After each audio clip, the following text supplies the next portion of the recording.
My friends, welcome to this channel. Now, my name is Ivan and I'm an influencer. I have been an influencer here on YouTube for over 5 years. Amazing. And I've left hundreds of views and dozens of likes behind my name. It's not just something that you pop up all of a sudden and you're an influencer. It's something that you cultivate over time. You cultivate it with, again, I want to highlight 12 likes, but more on a usual video. Dozens of views, sometimes hundreds of views. Each person there connected with me because Parasocial is my middle name. Some people call me their YouTube dad, and I really don't push back on that at all. I'm not stingy with the hearts. Some would call it desperation to heart every comment under your video, but I call it paternal affection. And these are just the things that I do over here, you know. And I guide people on YouTube. People need to have a sense of guidance. People need to have a sense of authority to not navigate this website. This YouTube, it's very confusing to a lot of people. A lot of people are confused by it, and they're afraid to admit it. They're afraid to say the obvious thing about YouTube is that there are too many videos. There are just too many videos. How can you navigate if you just push a button, something appears, and then it's like this video and that video, and it's very taxing on a person. But people are afraid to admit this issue, that there are too many videos. And frankly, you know, the Chinese Communist Party, you know, did something better with TikTok, where you just swipe one video at a time. And so this is sort of the things that I do, and it really takes every video that I make, it really just kind of does something to me. It's almost like it's a slap to my face every video. I don't know if I could explain it any better than that. That's kind of how it feels to make a video. It really sort of goes deep into your soul and takes something that isn't there to begin with. But everything isn't this rosy, you know, when it comes to influencers and parapsychology and stuff like that, because they're also kind of a bad guys in the game. Bad guys in the overall kind of thing that I'm talking about right now, in the sphere, in the market, in the YouTube dad market. Some people are horrible, and one of these people is Steven Crowder. Now, normally I don't do videos about people like Crowder because they have linear, boring politics, and I don't want to. It's just boring, you know, like. You know, what do they say? They say Joe Biden is old, and it's like he's gonna die. They say things like that, and I don't want to get into the linear politics of the thing. But in this case, Steven Crowder has shown. Steven Crowder is just a horrible person from a variety of directions, and he's an extraordinary horrible person. He's horrible to his wife.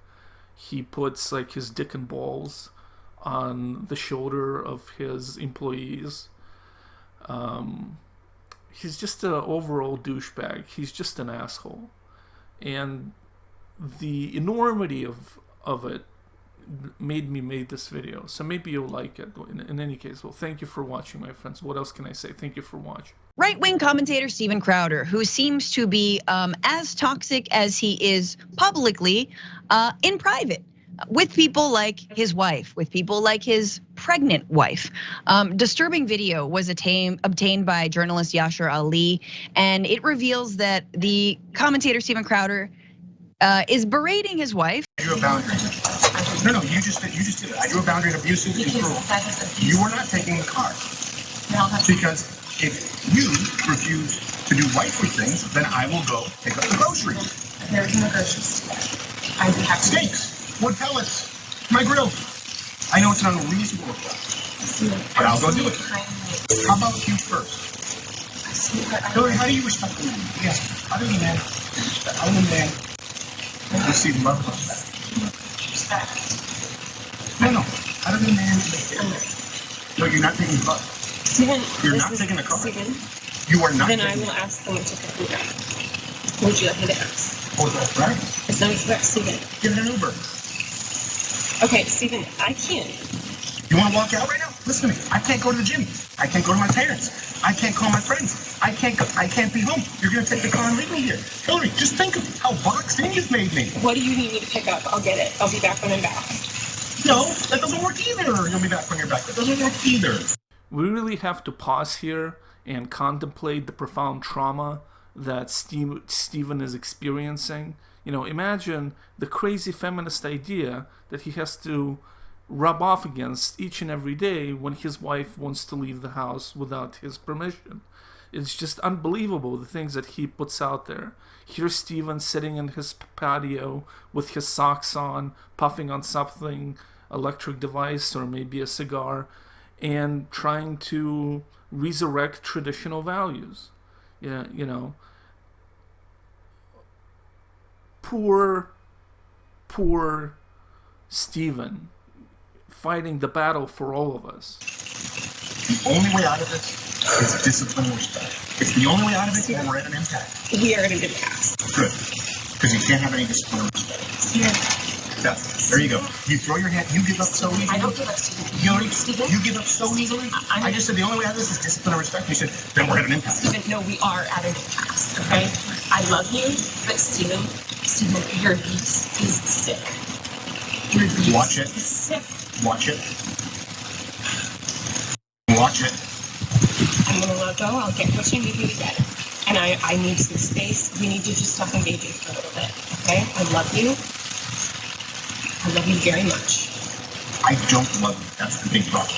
I've never received love from you. And the fact is, when I go, look, I need you to do A, B, C, and D, you just be disciplined about it. You go, no. But I love you more than life itself. Okay. Put on some gloves.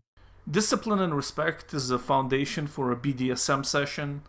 When it comes to relationships, there has to be a foundation in love and tenderness, in compassion, in sympathy, things that I'm not sure Stephen can experience like a normal person. Because the normal person doesn't look at their wife who's 8 months pregnant and tell her you don't love her as part of an argument. That's not what normal people do. People have fights here and there. This is abuse. This is basically using traditional values as an ideological abuse against your wife.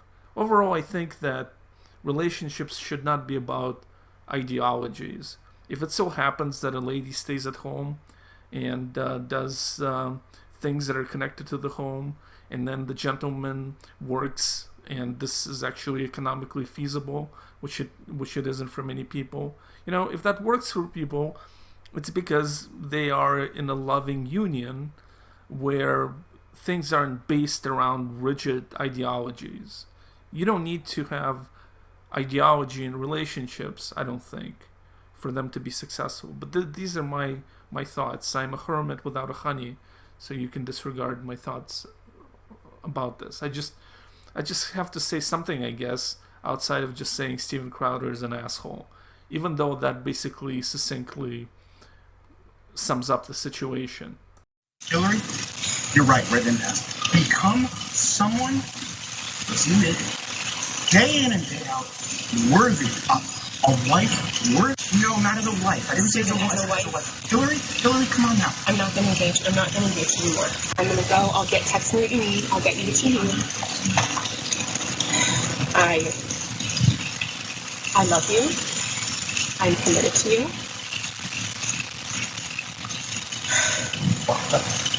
Put on some gloves. Are you committed enough to do those things? I'm not gonna. Are you committed enough to do those things? You're not committed to anything. You're not committed to anything. You just said I love you. I'm committed to it. Walk the dogs. Put on some gloves. Walk the dogs. Put on some gloves. Are you committed enough to do those things?